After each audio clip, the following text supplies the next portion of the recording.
Abay, nakakahiya sa makakakita na rin. Dahil bagong kabit ang kitchen cabinet namin ay nag-aayos ako ng gamit. Nakakainis nga lang kasi kung kailang ako'y patapos na tsaka naman nawalan ng tubig, pero ako'y may ipapakita sa inyo. Abay, nakakahiya sa makakakita na rin. Ika nga naman kala mo'y totoong mamahalin at kailangan pang lagyan ng initials. Tingnan nyo, mayroon pa din oh. Tingnan nyo. Ayan ay pinaglalabas ng inay, ha? Galing pa yan sa kanyang aparador, ha? Nakasusi iyan. Nakasusi na nga, nilagyan pa ng mga pangalan. Ngayon lang ipinaglalabas at aking daw hugasan at ilagay nga dito sa bagong cabinet namin. Ko ang inay, ay asiton lang naman ang katapat na Naaalala ko pa ng mga bata pa kami. Yung aming mga tinidor at kutsara, may mga naka-engrave na initials. Puro nakalagay AMN, MN. Yun.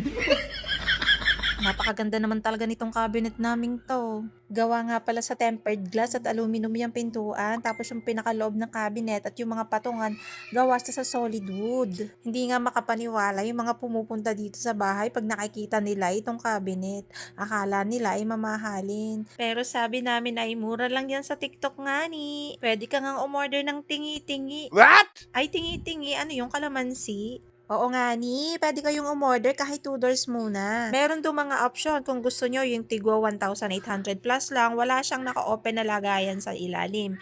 Ito kasing sa amin, merong lagayan sa ilalim na open, kaya ang 2 doors nito ay nasa 2,000 plus. Basta, parang mga 2, 3 plus, ganon. Basta ilalagay ko na lang yung yellow basket dyan sa baba. And then, kapag naman yung walang sa ilalim na ganyan, nasa 1,800 plus lang.